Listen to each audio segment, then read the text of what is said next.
Olá, pessoal. No nosso quadro Resenha Consciência, hoje teremos uma grande oportunidade de conversar com o Dr. Ronaldo José Farias Correia do Amaral. O Ronaldo está atuando como pesquisador no Royal College of Surgeons, em Dublin, na Irlanda. Vamos falar sobre bioengenharia tecidual, sobre seus projetos aqui hoje. Mais uma vez, muito obrigado por você estar compartilhando o seu conhecimento com a gente. Grande Felipe, eu que te agradeço aí pela oportunidade, parabenizá-lo também por essa iniciativa fundamental, né, de popularização e divulgação de ciência. Já acompanho alguns vídeos de colegas nossos, né, da época de UFRJ, e estou curtindo bastante, espero que todos também possam Legal. curtir essa edição atual aqui comigo. Muito obrigado pelas suas palavras. Sem dúvida nenhuma, um julgamento vindo de você, né, no bom sentido, nos dá ânimo para a gente continuar. Você é um grande especialista na área de bioengenharia tecidual. O que é essa área, né, essa engenharia de tecidos? O que significa isso?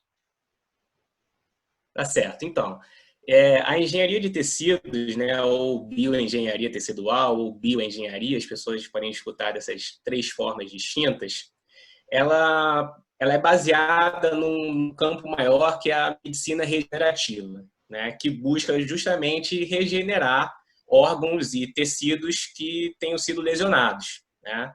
Porque hoje em dia o que se faz quando a pessoa tem um órgão ou tecido que tenha sido lesionado, né? Ou você vai para um transplante, certo? Ou você simplesmente coloca uma prótese. Então a engenharia tecidual está dentro desse aspecto, né, da medicina regenerativa.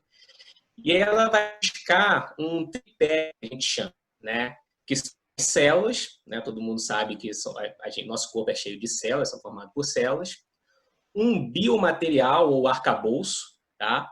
E fatores de crescimento. Então, são esses três, esse tripé, essa tríade. Então, explicando, fazendo uma analogia, é como se fosse numa fazenda, certo? Então, as células são as sementes, será que a gente pode dizer assim? O biomaterial é o solo, onde aquela célula vai ser cultivada, e os fatores de crescimento são como se fossem hormônios, seriam um adubo, né, que vai ajudar a célula a crescer, a multiplicar e a produzir o novo órgão e o novo tecido no local daquele que foi lesionado. Então, a ideia da engenharia de tecidos, a bioengenharia, é a gente diminuir a necessidade de transplantes, certo? E fazer com que, com as próprias células e os biomateriais e esses fatores de crescimento, dá uma ajuda para o órgão ou aquele tecido conseguir se regenerar. A ideia é essa. E de células a gente pode ter diversos tipos. Obviamente, as mais famosas, se é que a gente pode dizer assim, mais estudadas, são as células-tronco. Né? E por que se utilizar as células-tronco? Porque justamente elas são capazes de formar aquele tecido novamente. Né? Elas Sim. têm essa capacidade de formar novos tecidos. E os biomateriais também podem ser dos mais diversos tipos distintos. Normalmente a gente diferencia os biomateriais em dois grupos, né? Os sintéticos e os naturais. Então, eu, por exemplo, aqui na Irlanda, a gente trabalha muito com colágeno. Com certeza todo mundo já ouviu falar de colágeno, né? A proteína mais abundante do nosso corpo.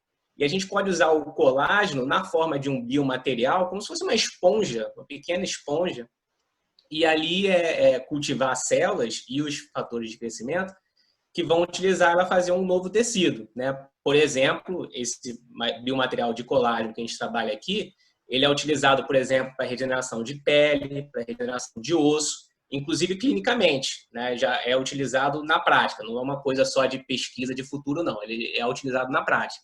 Na verdade, a gente tenta melhorar ele de diversas formas distintas. E do grupo sintéticos, a gente tem biomateriais, por exemplo, de origem de polímeros, né? Polímeros sintéticos. Então, tem o pessoal da química aí que ajuda muito no desenvolvimento desses biomateriais, né? Os nomes complexos, enfim, ácido polilático, entre outros, que aí vem bastante ajuda do pessoal da química para sintetizar, né? Não são naturais que a gente encontra naturalmente na natureza, Aham. esses biomateriais. Então, isso é interessante. A gente, às vezes, fica escutando alguns termos do tipo, no futuro vai chegar um momento que a gente vai conseguir substituir uma parte de um órgão. Então, na verdade, esse futuro está chegando, né? Ou já chegou. Já chegou, com certeza. Se a gente que participa de congressos, a gente encontra diversas empresas que já comercializam, certo? E vale a pena sempre destacar a diferença de uma prótese, né? Prótese, acho que as pessoas, de uma maneira geral, têm um conhecimento maior, né? Mais antigo, né? São mais, exatamente, já faz parte maior da realidade. Mas a prótese, quando ela é implantada, não vai ter a formação de um novo tecido, um novo órgão a partir da prótese, né? Ela vai ficar lá para sempre, até precisar ser substituída, até de repente, né? Tem muitos casos de próteses ortopédicas, por exemplo, em crianças, que é complicado, porque obviamente a criança vai crescendo, e aí conforme vai crescendo tem que fazer uma substituição, né? E além do que as próteses não duram para sempre também, né? Elas acabam sendo desgastadas. Já o biomaterial, a ideia é que o novo tecido ou o novo órgão se forme e ele vai sendo absorvido pelo corpo, entendeu? Então, usando exemplos, né, como eu falei, o de pele, na verdade, o primeiro biomaterial ou construto que a gente chama, né, algo construído por engenharia de tecidos utilizado no mundo, foi para a pele.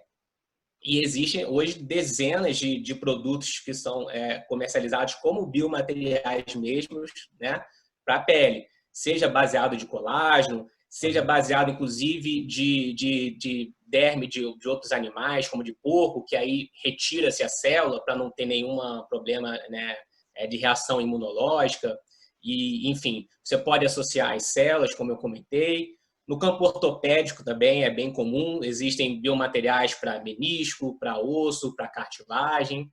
Obviamente, não tudo está resolvido, senão a gente não precisaria estar trabalhando, né? Então, sempre há melhorias a serem feitas, seja através de buscas de novos tipos de biomateriais, seja através do aprimoramento daqueles que já existem. Vou dar um exemplo se você me permite o gancho rapidamente aqui, do último trabalho que eu realizei, né? Então, por exemplo, a gente tem aqui o nosso biomaterial de colágeno, como eu falei, ele é utilizado na clínica já, para a pele, e aí uma das formas que a gente pensou, né, que foi o meu último projeto, em melhorá-lo, digamos assim, seria incorporar um componente que é chamado de plasma rico em plaquetas. Tá? Qual é a ideia do plasma rico em plaquetas? As plaquetas, as pessoas sabem, ajudam as feridas a cicatrizarem, né? a coagular o sangue e impedir sangramento. Né? O termo técnico é a hemostase, certo? Mas não somente isso, as plaquetas, assim que elas realizam esse trabalho inicial de interromper o sangramento, elas também liberam esses fatores de crescimento, né? Que são como se fossem esses hormônios que vão ajudar o processo normal de reparo tecidual, de regeneração de um corte simples na nossa pele, por exemplo. Né? A gente sabe que um corte simples na pele funciona bem. Pode falar. E isso acontece de forma natural, não é nada induzido. Você não precisa aplicar nada no paciente para as plaquetas se ativarem. Exatamente. Isso acontece normalmente de uma forma natural. A única ajuda que a gente faz, o que a gente faz? Por isso chama plasma rico em plaquetas. Sim. A gente aumenta um pouco a quantidade das plaquetas no plasma, né? Então o sangue é coletado, feito uma sequência de centrifugações, e a gente aumenta um pouco a concentração das plaquetas, né, no plasma, que é a parte líquida do sangue. Qual é o intuito disso? De quando elas forem ativadas, elas liberarem um pouco mais desses fatores de crescimento, como se estivesse dando um empurrãozinho a mais para uma lesão que for mais complicada. E aí o que a gente fez foi incorporar esse plasma rico em plaquetas nesse biomaterial de colágeno. E a gente viu que um dos aspectos mais interessantes que pode ajudar na regeneração de pele é, na verdade, o aumento de vascularização, né? A formação de mais vasos sanguíneos. A gente sabe que para o tecido, para um órgão se regenerar de maneira correta, a maioria deles, por exemplo, de forma eficaz, é preciso que novos vasos sanguíneos, né, invadam aquele novo tecido que está em formação e aquilo se integre completamente com o corpo. E foi um dos achados que a gente teve aí, essa ajuda do plasma rico em plaquetas para ajudar a formação de mais vasos sanguíneos. Muito interessante. A gente vai colocar na sua descrição, a gente vai colocar alguns links de trabalhos, tanto seus, né, quanto de outros grupos, sobre esse tema que é bastante curioso. Para um futuro próximo, a gente tem lido um pouco a questão da impressão 3D, né, nesse contexto da bioengenharia. Qual a sua opinião nesse contexto? Qual é o caminho que a ciência está tendendo a seguir nessa área? Claro, a impressão 3D é realmente a nova fronteira aí, né? Na verdade, até recentemente já está começando a se usar um termo que é chamado impressão 4D. Parece coisa de cinema, né? Quatro. Vai... Parece cinema, né? Daqui a pouco vem o vaporzinho do Uhum. jato d'água. Brincadeira. Mas, enfim, o 4D aí na impressão 3D seria o tempo, né? Seria, ou seja, você imprimir um material tridimensional, mas que conforme ele é implantado no corpo, ele vai se modificando ao longo do tempo, ele vai alterando suas propriedades ao longo do tempo. E aí seria o 4D. Mas, voltando aqui a... Exato. Mas voltando aqui ao 3D, que é o mais Uhum. atual, né? Com certeza, o que acontece? A impressão 3D ajuda bastante para morfologias, né? Para formas que são muito complexas, certo? Então, vou dar um exemplo, um formato de um osso. Vamos supor que a gente queira substituir o ápice do osso, a cabeça ali do osso por completo. É muito complicado você fazer um biomaterial naquele formato exato, tá? E, além disso, então, com a impressão 3D, você pode controlar a forma de uma maneira mais complexa, certo? Tridimensional de uma maneira mais complexa. E, além disso, adaptar para a realidade do próprio paciente. Então, por exemplo, pode-se fazer um MRI, né, uma ressonância magnética ou qualquer outro exame de imageamento e se perceber, não, eu preciso para esse paciente aqui esse substituto de osso que tenha essa conformação exata, esse tamanho exato que vai ser ali perfeito para aquele paciente, certo? Então, a impressão 3D, de fato, ajuda bastante nessa questão de adquirir formas complexas, tá? Agora, a regeneração de órgãos de uma maneira geral, né? Talvez as pessoas já tenham visto alguma palestra TED, algum vídeo de uma impressão 3D imprimindo um coração. Isso ainda a gente vai ter que aguardar um pouquinho, né? Principalmente órgãos mais complexos assim, que depende de muitos tipos celulares, Uhum. né? Eu usei o exemplo aqui da questão dos vasos sanguíneos, que é importante, mas obviamente diversos órgãos e tecidos, além de vasos sanguíneos, também precisam de nervos, né? Chegando. Então tem uma complexidade de tipos celulares distintos. Não é só Até porque, imprimir o formato e achar que já isso, funcionou. exatamente. Eu ia te perguntar mais ou menos isso. Até porque a impressão que eu tenho é que não basta substituir aquele fragmento de órgão ou o órgão como um todo, porque existem células que se comunicam com células de outros sistemas. E isso pode gerar uma variável técnica aí muito importante para estabelecer, né, em que momento, em que fase aquele pedaço vai começar a funcionar novamente. Sem dúvida, vocês têm um desafio nas mãos aí.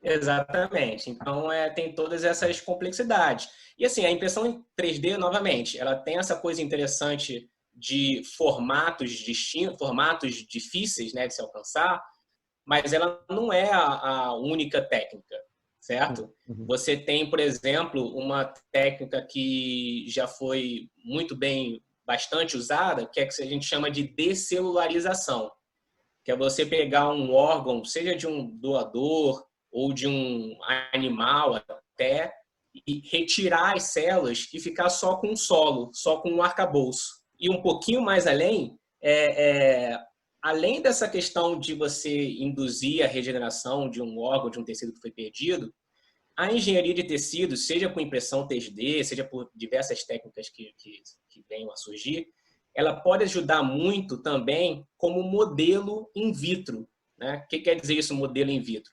Como modelo em laboratório para testes de fármacos, de medicamentos, de tratamentos, certo? É. Então, isso é bastante usado. Eu já vi que você tem bastante vídeo do pessoal falando de câncer na sua resenha, né?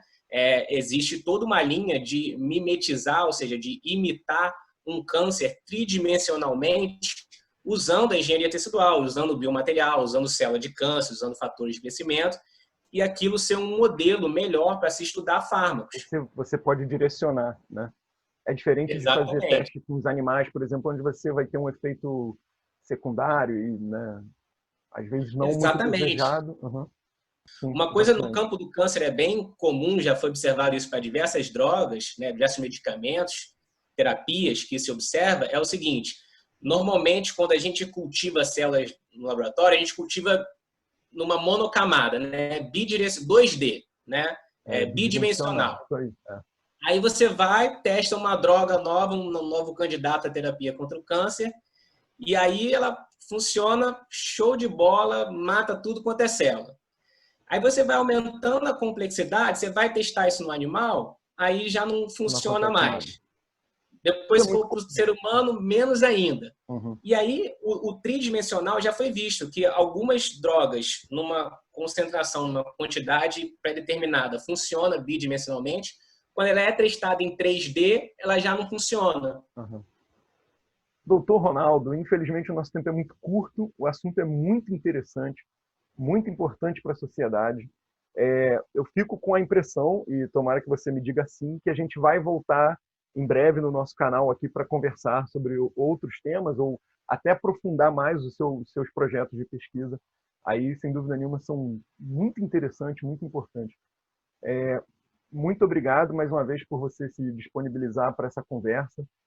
Acho que nesse momento onde a gente precisa de mais informações, né, sobre vários temas, e a ciência está incluída nesse contexto, quanto mais a gente conversar, né, ter essa oportunidade de conversar com um especialista, faz a gente ganhar conhecimentos seguros. Né?